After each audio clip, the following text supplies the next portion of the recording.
ရင်တော့ကျွန်တော်ချင်းတွေကိုသူအားခါမမဟုတ်ချုပ်ခဲ့ဘူး1495 96ရတယ်အင်္ဂလိပ်တွေက1940ခုထိအုပ်ချုပ်ခဲ့နော်အဲ့ဒီကနေကျွန်တော်ပြည်ထောင်စုထူထောင်ပြီးတော့ပြည်ထောင်စုထဲမှာနေလာခဲ့တယ်အခု ceasefire လို့တော့ CNF တွေအုပ်စုလာတော့မယ်ဆိုတဲ့ပုံစံမျိုးပေါ့နော်ကျွန်တော်တို့ရဲ့အတွေးခေါ်အဲ့ဒါတော်တော်လေးမှားတယ်ဘာလို့ကျွန်တော်တို့ CNF မှာ policy ရှိတယ်နော်ကျွန်တော် CNF မှာ policy ရှိတာပါလဲဆိုတော့CNF ကနိုင်ငံမေပေါ်နိုင်ငံရေးပြောင်းလဲပြီးတော့မေပေါ်နိုင်ငံရေးထောင်ပြီးတော့နိုင်ငံရေးလောက်ခုဒီနေ့အထိကျွန်တော် policy မရှိဘူးနော်ကျွန်တော် policy မရှိဘူးဒီနေ့အထိနောက်ပိုင်းတော့ဒါကတော့ပါတီထွေးရဲ့သဘောပေါ့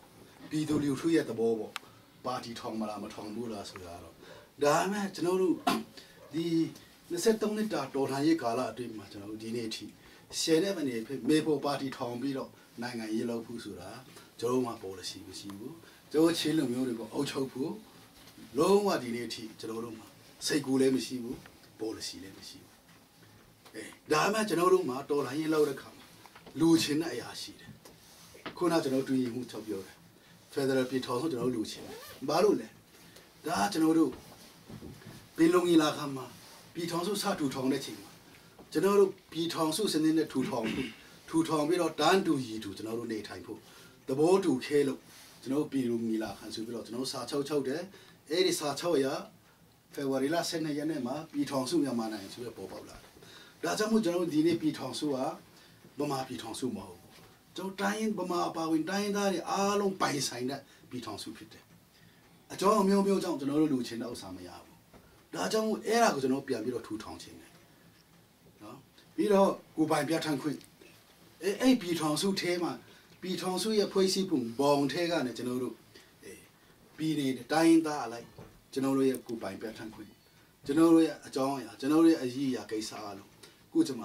ကိုဘာသာကိုဖန်တီးပိုင်ခွင့်ရှိရမယ်ပြီးတော့ဒီမိုကရေစီနိုင်ငံထူထောင်ရမယ်ဒါလည်းအမှန်ဆိုတော့ဒီမိုကရေစီနိုင်ငံကကျွန်တော်ပြောမယ်ဆိုတော့ဘယ်လိုခေါ်မလဲဗမာတွေထက်တောင်စောတယ်ကျွန်တော်တို့ဒီမိုကရေစီနိုင်ငံထူထောင်တာနော်အားလုံးခင်ဗျားတို့တမိုင်းသိတယ်ကျွန်တော်မြန်မာနိုင်ငံတမိုင်းကိုကြည့်မယ်ဆိုတော့ဒီမိုကရေစီခက်ဆိုတာ48ကနေ58ကြားပဲရှိတယ်ပါလီမန်ဒီမိုကရေစီ14နှစ်အဲ့ဒါပဲရှိတယ်ကျွန်တော်တို့အဲ့ဒီမှာတိုင်ခင်တော့သူတို့ဘယင်မင်းတို့ပေါ့နော်အောက်ချောက်ပြီးတော့ဘယင်စနစ်နဲ့အောက်ချောက်လာခဲ့တဲ့တမိုင်းတွေရှိတယ်ဒါပေမဲ့ကျွန်တော်ချင်းနေမှာလွတ်လပ်ရေးမရခင်ကတည်းကနေဟိုတိုင်းစွန်ချုပ်ရပေါ့နော်ဒီမိုကရေစီစနစ်နဲ့အောက်ချောက်လာခဲ့တယ်ပြီးတော့ဖလန်ဒီလာခံလောက်တာလည်းပါတယ်ကျွန်တော်တို့ရဲ့တောင်သူကြီးတို့မြို့သူကြီးတို့စော်ဘအုပ်ချုပ်ရေးစနစ်တွေကိုထားခဲ့ပြီးတော့ပြည်သူကရွေးချယ်တဲ့အုပ်ချုပ်ရေးစနစ်ဒီမိုကရေစီစနစ်ကိုကျွန်တော်တို့ရဲ့ချင်းလူမျိုးတွေရဲ့အုပ်ချုပ်ရေးစနစ်ဖြစ်ကျွန်တော်တို့အောင်မိချတဲ့နေထူနေမဲ့ဖြစ်တယ်နော်ဒီမိုကရေစီကိုကျွန်တော်တို့ရွေးချယ်တဲ့နေဖြစ်တယ်ဒါပေမဲ့အကြောင်းမထားလို့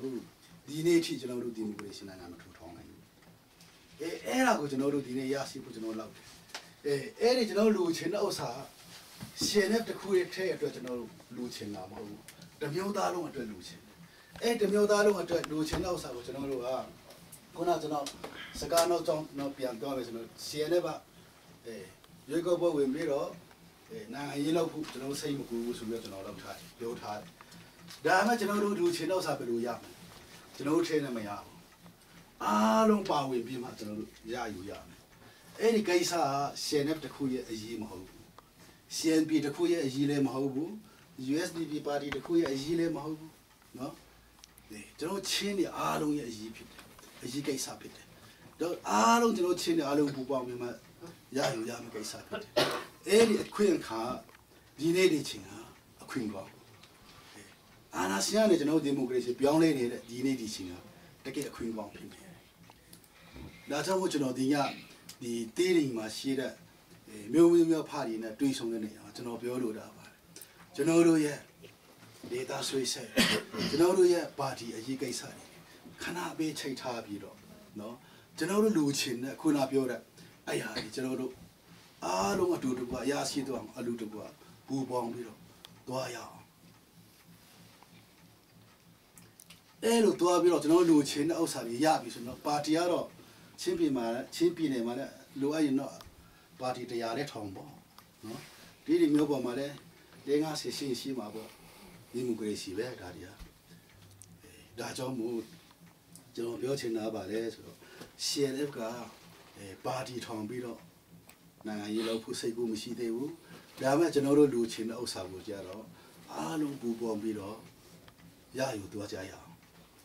နော်အဲ့လိုရယူတဲ့နေရာမှာလေအနည်းဆုံးအဆင့်ကျွန်တော်တို့ဘာတွေပူပေါင်းပြီးတော့လောက်ရမှာလေအနည်းဆုံးအဆင့်ငယ်ဆုံးအဆင့်ကလည်းကျွန်တော်တို့ပူပေါင်းဆောင်ရွက်ဖို့လိုတယ်ဆိုတော့ဒီညလိုခုလို့ပေါ့နော်တွေ့ဆုံခွင့်ရတာအတူတူပဲဝမ်းသာတယ်ဒါကြောင့်မို့ပြန်ပြီးတော့ချုပ်နေရှင်ဟုတ်ပါတယ်ကျွန်တော်တို့မှာကောင်းကွက်မရှိပါဘူးเนาะကျွန်တော်လောက်ခဲတာဟာတွေကကျွန်တော်ကြည့်မယ်ဆိုရင်ခုနပြောသလိုတီးတီမြို့တစ်ခုတီးတီမြို့နယ်တစ်ခုထဲမှာမဟုတ်ဘူးကျွန်တော်ဌာနနာမှာလည်းဖြစ်တယ်เนาะပုံပွလေးလေးပဲအဲ့ဒါဖလားမှာလည်းဖြစ်တယ်ဟာခါမှာလည်းဖြစ်တယ်တီးတီမှာလည်းဖြစ်တယ်တွန်းစားကျွန်တော်ချင်းပြည်နယ်တနေလုံးဖြစ်တယ်ဝန်ခံတယ်ကျွန်တော်တို့เนาะလုံးဝမဖုံးွယ်ပါဘူးအဲ့ဒါတွေလည်းကျွန်တော်တို့တိုင်းပြည်ကအေးချမ်းပြီးတော့တိုင်းပြည်ပြန်လေထူထောင်တဲ့ခါကျိုးရှင်တဲ့နေဖြင့်ခံစားရတဲ့လူတွေအားလုံးကျွန်တော်တို့အတက်နိုင်ဆုံးခုကလေးနဲ့စီရင်ပြောဆိုထားတယ်အင်တန်ရရောက်သွားရင်သွားမယ်တောင်းပန်မယ်ချင်းထုံးစာရပြီးတော့လိုအပ်ရင်တက်နိုင်တဲ့လောက်ကျွန်တော်တို့ကိုယ်ရပန်းဖို့အစီအစဉ်ရှိတယ်ဒါကြောင့်မို့ကျွန်တော်တို့ခုနပြောတယ်ပြောလိုက်ရင်တော့ဟာဘယ်လိုခေါ်မလဲညီကူတွေပဲဘာလို့ဟင်းလို့မရရမှာရန်သူတွေမှမဟုတ်တာကျွန်တော်တို့အမေရိကန်နဲ့ဂျပန်တော့မှအားလုံးတည်တဲ့အတိုင်းမဟုတ်လားဟီရိုရှီမာနဲ့နာဂါစကီမှာအနုမြုံဘုံနဲ့ကြေးချပြီးတော့ရန်သူတွေတကယ်မဟာရန်သူတွေဒါမဲ့ဒီနေ့ဒီချိန်မှာကဘာမှာအကောင်းဆုံးမိတ်ဆွေတွေဖြစ်နေတာပဲနော်ကဘာကောင်းချို့အတွက်အကောင်းဆုံးအလောက်လောက်ကင်နေတဲ့မိတ်ဆွေကောင်းတွေဖြစ်နေတာကျွန်တော်တို့ညီကူတွေကြားမှာနော်အဲ့ဒါမျိုးကျွန်တော်တို့မှားခဲတဲ့အမှားအယွင်းလေးနော်ဘာဖြစ်လို့ကျွန်တော်တို့အချင်းချင်းခွင့်မလွတ်နိုင်ရမှာလဲဘာဖြစ်လို့ချင်းချင်းဟင်းပြီးတော့ကျွန်တော်တို့ဘာဖြစ်လို့ပူပေါင်းပြီးတော့ကျွန်တော်တို့အလုံးမလောက်နိုင်ရမှာလဲနှစ်ပေါင်း60ကျော်ပြည်တွင်းစစ်ပြီးတော့အချင်းချင်းတိတ်ကြခိုက်ကြနော်တက်ကြဖြတ်ကြပြီးတော့နေလာတဲ့အစိုးရနဲ့ဒေါ်လာရေးသမားတွေတော့မှဒီနေ့နော်စပွဲဝိုင်းပေါ်မှာကျွန်တော်ထိုင်ပြီးတော့ကျွန်တော်တိုင်းပြည်အေချမ်းဖို့အတွက်ကျွန်တော်တိုင်းပြည်ဖွံ့ဖြိုးဖို့အတွက်အတူတူမျက်နှာချင်းဆိုင်ထိုင်ပြီးတော့စပွဲဝိုင်းပေါ်မှာစကားပြောလို့ရတာပဲဆွေးနွေးလို့ရတာပဲနော်ဒါကြောင့်မို့ကျွန်တော်ညီကိုချင်းချင်းကြီးပဲတခြားလူတွေမဟုတ်ဘူးဘာဖြစ်လို့မရရမှာလဲဒါတွေကဒါကြောင့်မို့ခုနပြောတယ်ခွင့်ရကြပါအချင်းချင်းခွင့်ရပြီးတော့အချင်းချင်းပူပေါင်းသွားကြရအောင်မြို့သားကြီးအတွက်ဒီနေ့ဒီချိန်ကကျွန်တော်တို့တွေးကွေးနေမယ့်အချိန်မဟုတ်ဘူးခင်ဗျားတို့တီးနေဒီစုံတဲ့ဖက်ကလူတွေကျွန်တော်ကြည့်မယ်ကျွန်တော်ချင်းသမိုင်းနော်လောလရေးမရခင်ကြတဲ့ဟိုပါလီမန်ဒီမိုကရေစီခက်ကစားကက်ပတန်မန်တုံးတို့ပြီးတော့ဟိုကာနာဆုံခပန်တို့စားတဲ့တွယ်စန်တို့ကစားကျွန်တော်တို့ချင်းနေခုကျွန်တော်တို့လောက်နေတဲ့ဥစ္စာကိုသူတို့လောက်လာတာနော်သူတို့ဥဆောင်ခဲ့တာပဲနော်ချင်းမျိုးသားနဲ့ပေါ်ပေါက်လာအောင်ကျွန်တော်တို့လူမျိုးထဲမှာဒီမိုကရေစီအုပ်ချုပ်ရေးစနစ်ကိုကျင့်သုံးဖို့အောင်မြင်ချပေးခဲ့တဲ့လူတွေရတယ်ခင်ဗျားတို့တီးရင်ဖက်ကကျောင်းစုံဖက်ကခေါင်းဆောင်နေပဲနော်ဒါကြောင့်မို့လာပါကျွန်တော်တို့ကလည်းခုနပြောတယ်ကျွန်တော်တို့တရင်ကြားတဲ့ခါမှာတစ်ဖက်ထဲနဲ့မဟုတ်ဘဲနဲ့နားနှစ်ဖက်နဲ့ဆွင့်ပေးကြပါနော်သုံးသပ်ပေးကြပါလာပူပေါင်းပေးကြပါနော်ကျွန်တော်ရှင်နေထားလာပါလို့ကျွန်တော်မဖိတ်ပါဘူးဒါပေမဲ့အမျိုးသားချင်းမှာခုနပြောသလိုကျွန်တော်တို့လာပြီးတော့ကျွန်တော်တို့ခေါင်းဆောင်ပေးကြပါကျွန်တော်နှုတ်လိုက်ဖို့နော်အရှင်သင်ဖြစ်နေတယ်ကျွန်တော်တမိုင်းမှာအဲ့လိုရှိခဲ့တယ်ခေါင်းဆောင်ပေးခဲ့တယ်ဒီဇုံဖက်ကကျွန်တော်ခေါင်းဇုံဒေတာကကျွန်တော်ခေါင်းဆောင်ကြီးတွေပဲဇုံဝိဖက်ကနော်ခေါင်းဆောင်ပေးခဲ့ကြတာပဲဘာဖြစ်လို့ဒီနေ့မခေါင်းဆောင်ပေးနိုင်ရမှာလဲခေါင်းဆောင်ပေးလို့ရတယ်ခင်ဗျားတို့မှာအရေးချင်းရှိလို့အများကြီးရှိတယ်ကျွန်တော်တို့ရှယ်တဲ့ အဖွဲတာခေါင်းဆောင်အရေးချင်းရှိတဲ့လူတွေမဟုတ်ဘူးမြို့ချစ်စိတ်သက်ရှိတဲ့လူတွေမဟုတ်ဘူးခင်ဗျားတို့မှလည်းမြို့ချစ်စိတ်သက်ရှိတဲ့လူအများကြီးရှိတယ်ခေါင်းဆောင်မှုပေးနိုင်လူတွေအများကြီးရှိတယ်လာပြီးတော့ခေါင်းဆောင်ပေးကြပါကျေးဇူးတင်တယ်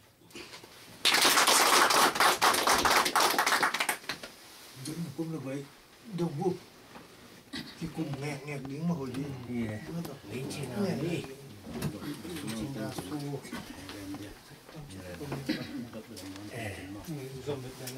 Habis apa pun soal ni lepas beli semua, ni ajak dia kah itu dengan gamang dosa mung dong padiak saya mau kengam tu semua. Lalu begitu kamu nah selalu mak main na ikan sahaja pergi bangun. Ahi zong ina kum tu di soal mereka diesel maka soal dengan apa ni na, ayo kau semua information. Siapa kek, pergi kek mak polisi zong kek, polisi bong zong kek, movement zong kek. Tapi pun abang pian masuk pun kongsi bang pian kiai na. Siapa tan bang macam cile, mi pizza lah soal mangkai kau. Kumiu ni apa ni na ni ta. Mi nam kiam beban kai kau ni na. Namai buk hiya lung jin. Entong pandem tam tinggal sama ya tu pengama. Mai sak jauh le mai sak lu tekan dak cile. Kalau tak jadi kau hibang ina piang nong lu kita kham tung buk kipong ni na. Kalau kan makai dia nak phalang teh. Phalang teh makai na tong pai teh. Tong pai dia makai le la than teh. Tedim tu nong makai. Chin tapi ya amakai jo pen nong jo mi te pergi betul. Kan mana na. Kau jo mi som mi le thum pai na. Tonjang pen na kip Korean te. Tedim pen na lang len thang te. Phalang te na doktor sari thang te.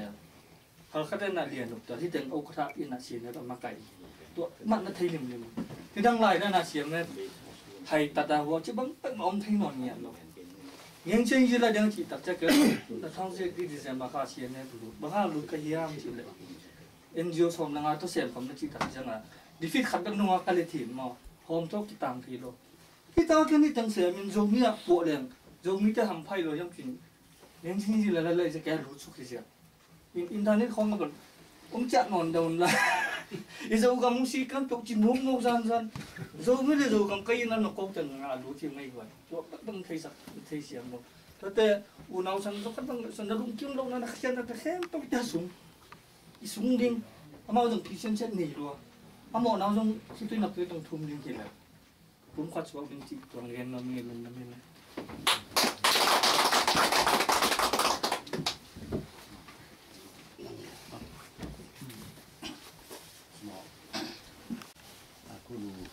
现在如今半夜面比如说在家里开忙用讲的吧那么你真的都在思维啊讲到面来下囊的真的就差面讲的啊那嘛拉比到真的都啊老真的老退了老生嘛老米的讲到太讲昂虽然到而且个这个路下面真的老开的是了现在都他们有些别样来多买到真的就差面那这样子来说真的都可能有些面面标的路他们有个边高没虽然真的都能干嘛的我说的所以真的都在有没有这pit波拉到但是都真的没有在那么好把握但是他龙坡那边路真的开不到山大真的都跑头接吧一啲年嘛就錢苗大到錢數啦，過來啦，嗱60官那快麻煩，錢數比較過來啲行嘛，你路上咱特買張啊，就係你嘛必須上啲家人物，錢邊呢個搭屋講到皮膚，數啦得看咧，呢啲相當真係你搭配嘛數真係拎得緊吧。那感受到就那都对人带不开不吧，就那台湾那个都虽然变嘛，就那晚餐屋，一点你呀嘛，现在就江大片的时候哪来的嘛？江大片的在看比到，楼下的你呀嘛，你真都标的光刮的啊，这些嘛些来屋，比如路头人们看那面，路岸的，那岸的话多，可能是以不易标到。你話識寫啦，家啲落上啲人， ကျွန်တော်တို့တည်ထားတဲ့ဟာဒီနေ့အပဲတည်လာပါအဲ့ဒါတွေကကျွန်တော်တို့တွေ့ထားတဲ့နေရာမှာတည်ထားတဲ့နေရာမှာကျွန်တော်တို့နေမြေမှာကျောင်းသားအမြေခံပြီးတော့လှုပ်တာချင်းပြင်းနဲ့တွက်လည်းမပါဘူးကိုမျိုးသားတွက်လည်းမပါဘူးဒီမှာမရှိစင်းစဲသားတွေပေါ်မှာလူတယ်တောင်းတယ်ဘိုးဘက်ကျော်တစ်ဖက်ကန်ကြောက်ရလဲရခိုင်နှောင်းကောက်တယ်ကားဒီမီးစုတယ်လူတွေတတ်တယ်ဆိုတော့ချက်ကလေးဝက်ကလေးဇောင်းပြီးတော့ဝယ်လေးဆက်တဲ့လူလည်းချမ်းသာမပြေဘူးဆိုတော့အတီအပြောက်ရှိတဲ့ခါမှာလူထုအကုန်လုံးတော့မဟုတ်တော့ဘူးเนาะနာမဲ့ကိုအတင်းဝမ်းနဲ့နာအနာခံတဲ့အဆုံးခံတဲ့လူကနည်းနည်းများလာတော့နာကြည့်မှုဆိုတဲ့ဟာတော်တော်လေးကိုပြန့်နှံ့တယ်ကျွန်တော်တို့မြတ်နေတော်တော်လေးကိုပြန့်နှံ့ခဲ့တာစင်းနဲ့လို့နာမဲ့ကြားတာနဲ့အကောင်းကိုမမြင်ဘူးဖြစ်နေတာအဲ့တော့အခုလိုဒီမှာလူစည်းမဲများဆိုတာအဲ့ဒီအခွင့်မှာပါမှာမဟုတ်ပါဘူးလုံးလည်းလုံးကြမှာမဟုတ်ပါဘူးဒါပေမဲ့အဖြစ်ကအဲ့လိုဖြစ်ခဲ့တာနေဆန်းတစ်ယောက်မှအဲ့လိုဖြစ်ခဲ့တာတော်လန်တစ်ယောက်မှအဲ့လိုဖြစ်ခဲ့တာအနောက်ဆုံးဒီဒီမှာဆက်ကြည့်တောင်းတယ်အဲ့ဒီတောင်းလို့အစိုးရကလည်းမပေးနဲ့ဘွာလည်းမပေးရင်တတ်မယ်ဆိုတော့ကြောက်လို့ဖယားအလုံးဝတောင်မှစူးစီးပြီးတော့ပြေးလို့ကြတဲ့အစင်တီ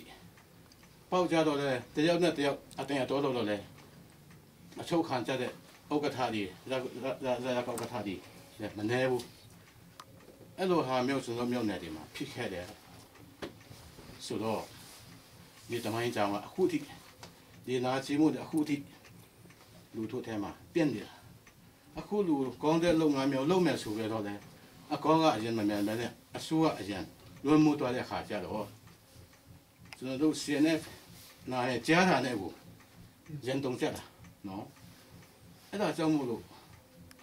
လက်ခံဘူးဆိုတာချက်ချင်းကမဟုတ်တဲ့အပြင်မှာလုံးဝလက်မခံချင်တာကျွန်တော်တို့ကောင်းကွက်တစ်ခုမှမလုပ်ပေးဘဲနဲ့ဘာလို့ဒီမှာလာလုပ်တာလဲအခုမှအကောင်းဘာလို့မှလာဘာလို့မှလဲလို့အစကတည်းကမကောင်းခဲ့တာဘူးမစုံနိုင်ဘူးလူတို့ထဲမှာအနာအဆာမရှိတဲ့ဟာကြတော့ဟိုရှင်နဲ့ထောက်ခံတဲ့ဟာပါတော့ပါကောင်းပါမှာပေါ့နော်နာမဲ့ဒါအနေစုပါကျွန်တော်ခုနစနောစီမှာပြောတဲ့ပုံကူတွေပြောပြတယ်လို့ဒီပုံကူတွေတော့ကျွန်တော်တည်တယ်မတည်ဘူးမုံလည်းမမုံပါဘူးဒါမဲ့ဒီပုံကူတွေတွေကစနေခေါင်းဆောင်ပြီးဖြစ်တယ်ဆိုတော့ဒီလောက်အဲ့လောက်တဘောထားကြည့်ပြီးတော့နိုင်ငံအတွက်လုပ်မယ်ဆိုတဲ့ဟာအစားကတည်းကတည်ဖို့ကောင်းတာနောက်ပြီးဒီနေ့ကျွန်တော်ဆွေးနွေးပွဲမျိုးဟာဒီဇုံမဖွင့်ခင်တော့လှုပ်ထားလိုက်ရင်ဘယ်လောက်များကောင်းမလဲအခါနောက်တော့ပြီးဆိုကျွန်တော်ပြောထားရတယ်မဖြစ်လို့လဲဆိုတော့ကျွန်တော်ဒီဇုံဖွင့်မယ်ဆိုတဲ့ခါကျတော့ကျွန်တော်ပြောမယ် CNF ကကျွန်တော်မြို့နယ်ကိုစားမပြုတ်ပါဘူးတစ်ချက်နော်နောက်ပြီးတော့ကျွန်တော်မြို့နယ်တော့အကောင်းမလုပ်ပါဘူးဒါမြအကြီးစားအဆင့်အဖြစ်တဲ့တာကျွန်တော်မြန်မိလား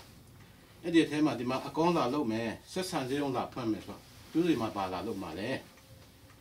အကောင်းလုပ်ပြီးဖို့လည်းမလိုပါဘူးအဆိုးတွေလုပ်ခဲ့ပြီးပြီပဲကျွန်တော်ကတော့ဘာမှမထိခိုက်ပါဘူးဒါပေမဲ့ခံစားတဲ့လူရဲ့ဆန္ဒကိုကျွန်တော်ဖော်ထုတ်ပြတာနော်အဲ့လိုဟာမျိုးသဘောထားရှိတော့ကန့်ကွက်ကြ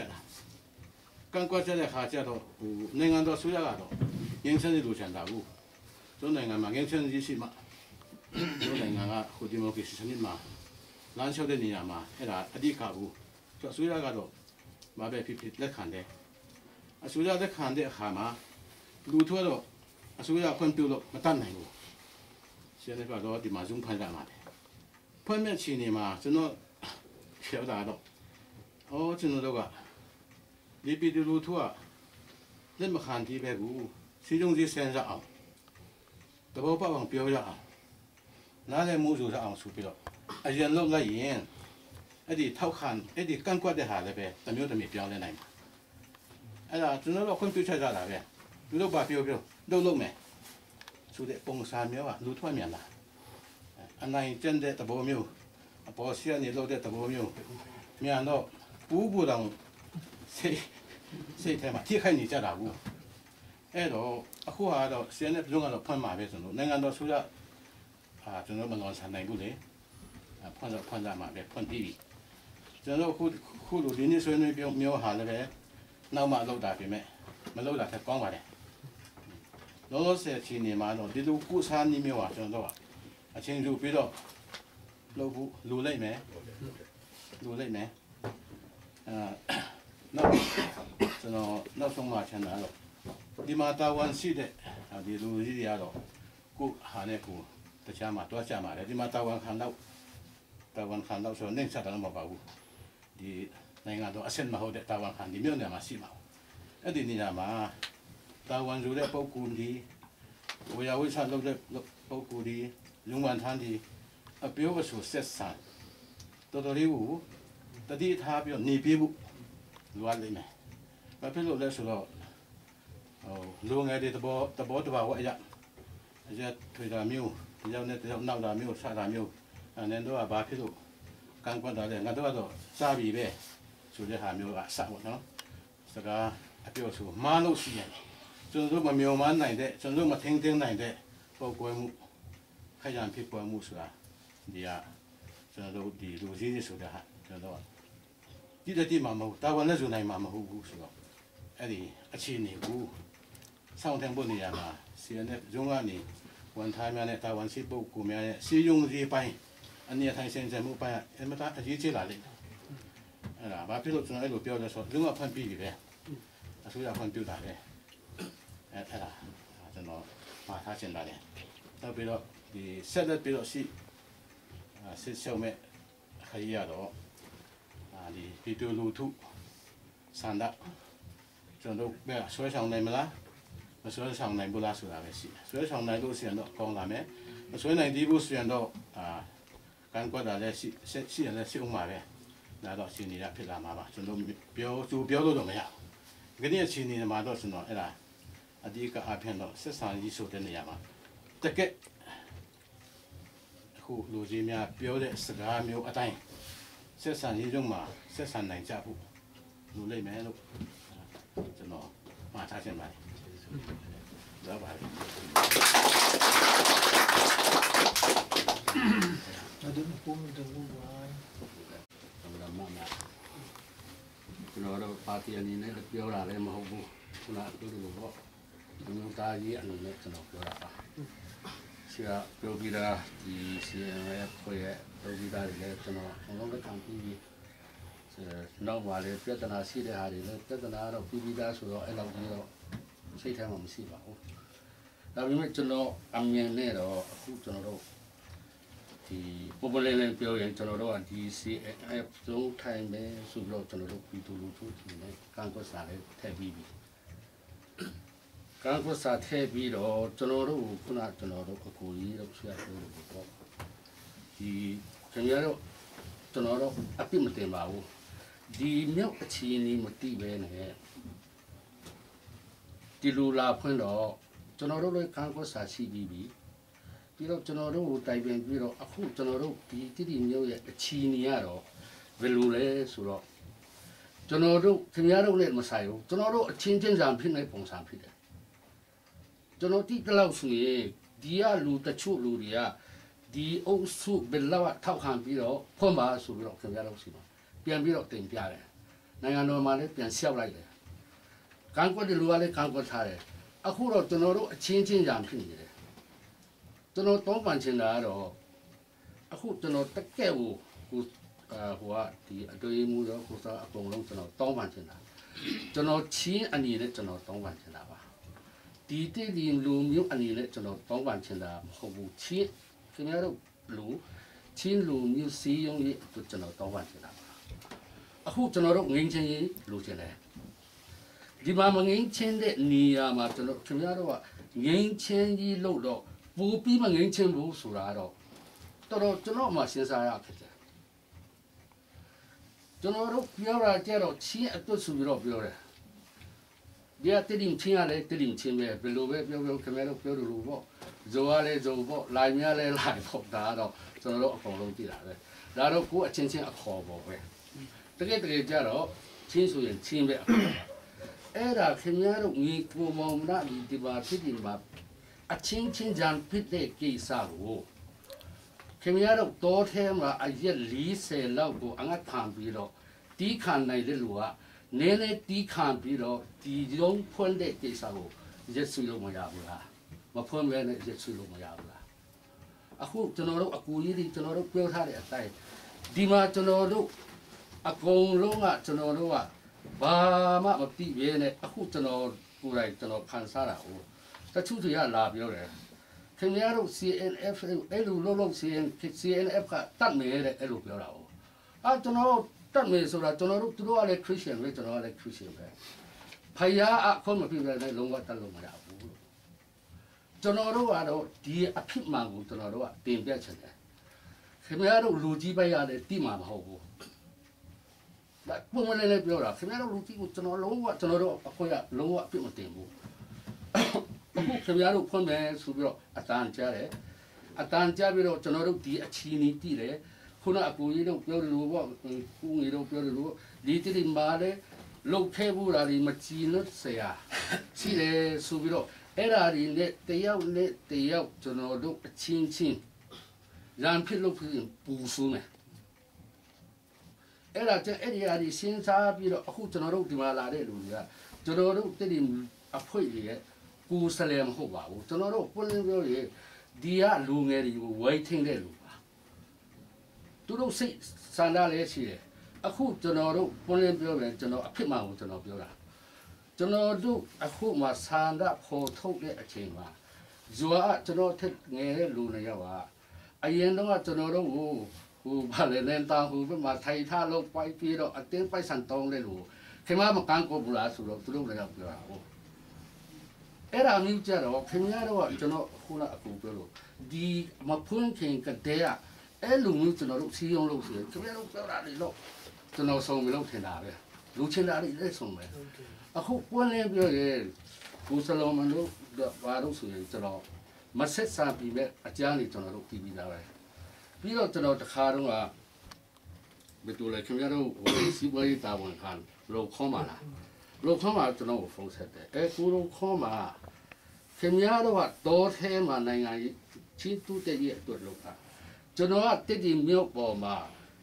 ဖလမ်ရောဟာကာရောတည်တည်ရော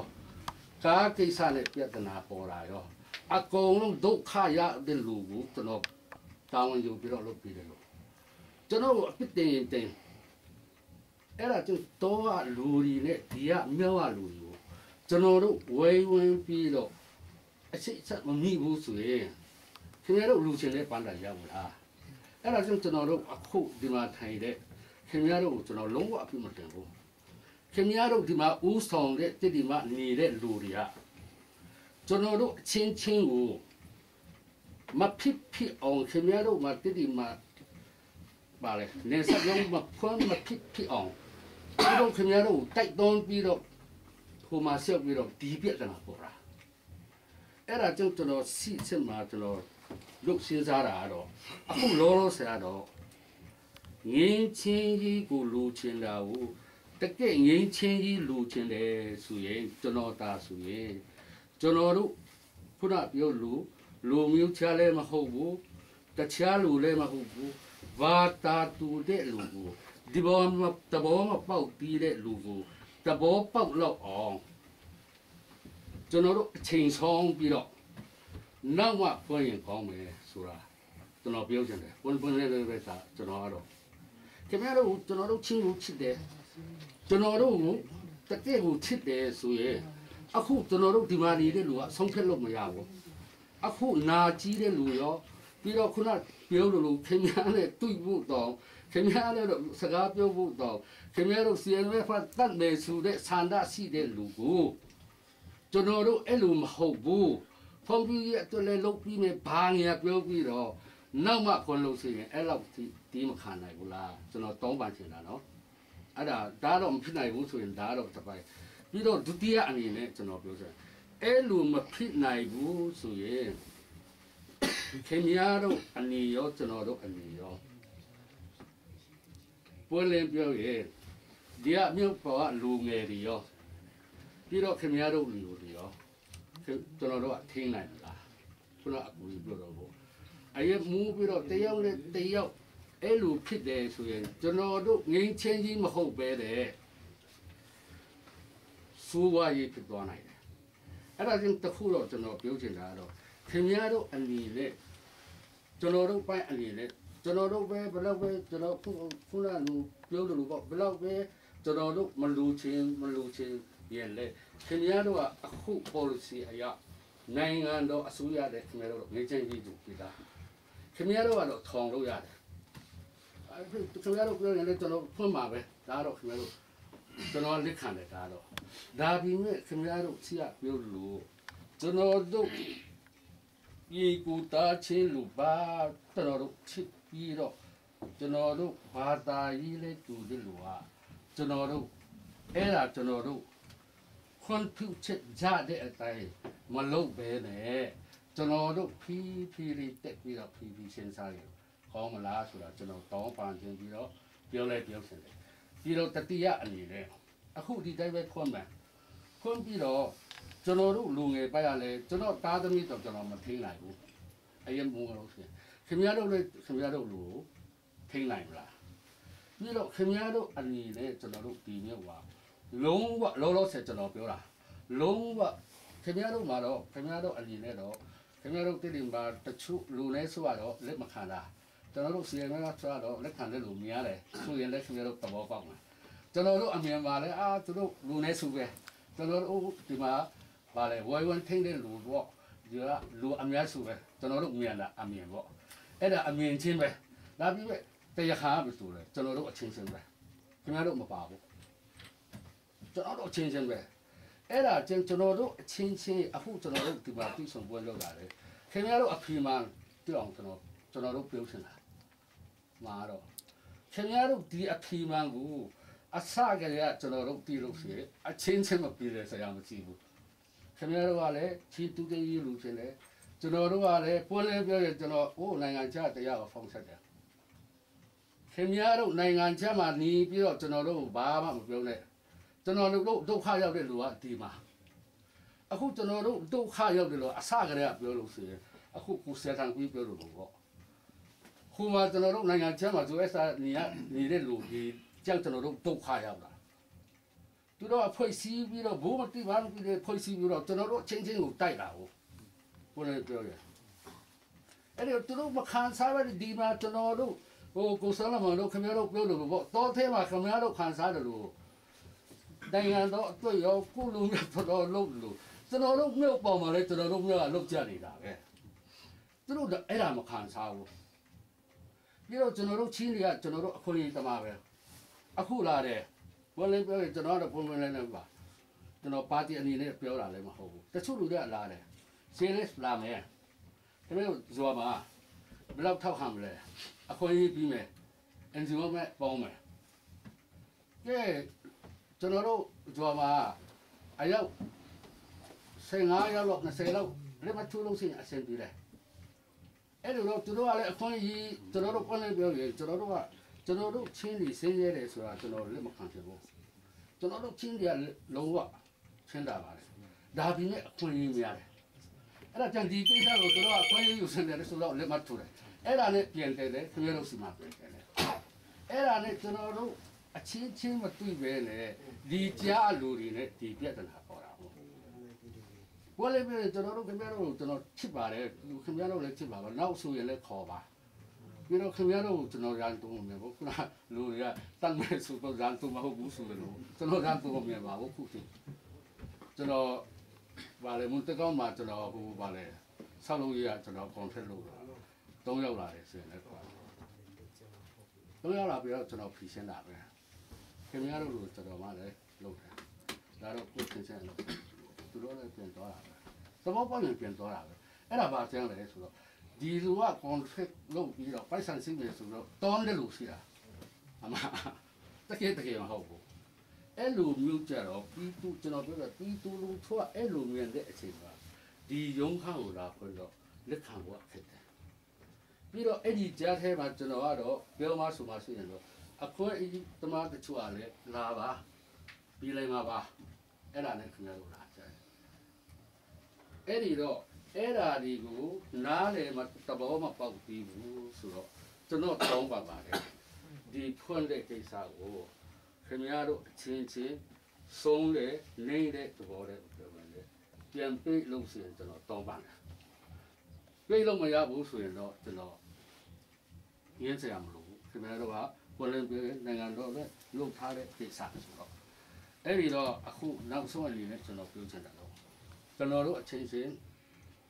ပေါ်လင်ပြေးနောက်မှာလည်းကျွန်တော်တို့အချင်းချင်းခုနကကိုထားဘူးပြောတယ်လို့ပေါ့ဘုရားသခင်အလိုတော်ရှိရင်တော့အကုန်လုံးကျွန်တော်တို့စီစစ်ချင်းပြည်နေတူတူလုံးချမဲ့လူတွေပါပေါ်လင်ပြောတယ်ကျွန်တော်လူစိမ့်မှမဟုတ်ဘူးဒါပြီးပဲဘာပဲဖြစ်ဖြစ်အခုလောဆယ်ရတော့ငင်းချင်းကြီးတကယ်လို့ချင်တယ်ဆိုရင်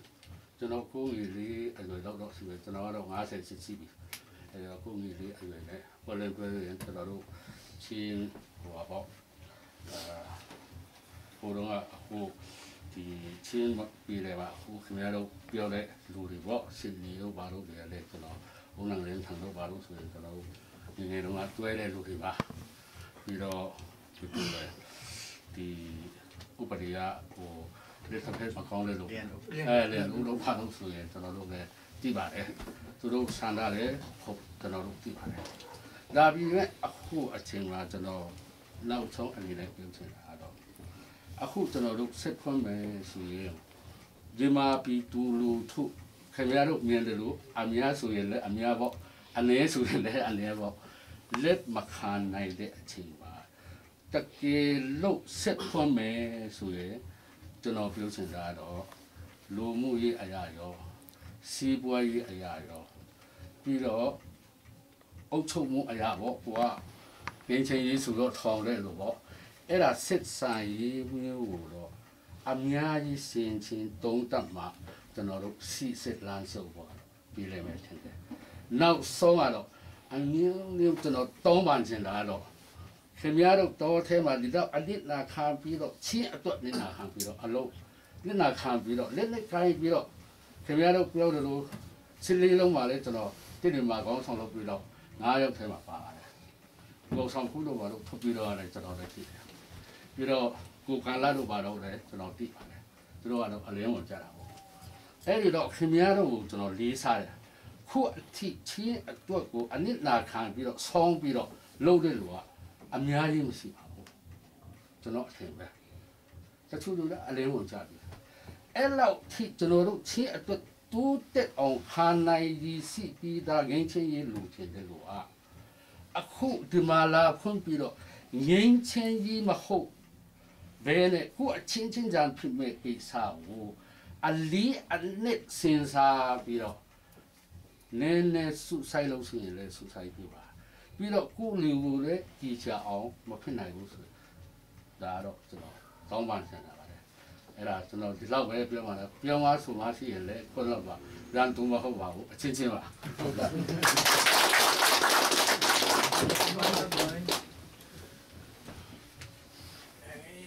ကျွန်တော်တော့ကျောင်းစရာပြည်ပြည်မေးဖတ်များစကားရဆိုထပ်မေးလိုက်ပါဦးအဲ့တော့ကိုခိုင်တို့အကူကြီးတို့ပြောတာလဲစုံပါပြီဒါပေမဲ့ကျွန်တော်ခုနပြောတဲ့စကားထဲမှာကျွန်တော်မေးကြည့်တာချင်းတမျိုးသားလုံးအတွက်ကျွန်တော်စုစည်းရအောင်စူတဲ့စကလုံးမှာဘယ်လိုစုစည်းရမလဲဘယ်လိုလက်တွဲရမလဲအဲ့တချက်လေးဒါအရေးကြီးတယ်ကျွန်တော်ရဲ့လူရတဲ့ကိစ္စတခုရနိုင်ဖို့အတွက်ကျွန်တော်ဘယ်လိုလက်တွဲရမလဲဘယ်လိုလုပ်ဆောင်ရမလဲအဲ့ဒါအရေးကြီးတဲ့ချက်ဒုတိယအချက်အနေနဲ့ခုနကပြီးခိုင်းတယ်ထိုက်တယ်တော့တော်လေးပြောသွားပါပြီအဲ့တော့ကျွန်တော်တို့ပြည်လေလေညှိညှိနိုင်ဖြစ်ဖို့အရင်နဲ့စာရင်တဖြည်းဖြည်းနီးတယ်လို့တော့ကျွန်တော်မြင်တော့ပါတယ်ဘာလို့လဲဆိုတော့စကချီကလေးကဘုရားကို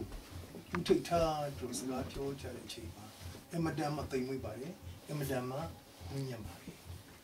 အဲ့တော့ခုနပြောသလိုပေါ့ကျွန်တော်တို့ကပြန်တွေ့ဖို့အမတန်မှအရေးကြီးလိမ့်မယ်လို့ကျွန်တော်ယူဆပါတယ်ဘာလို့လဲဆိုတော့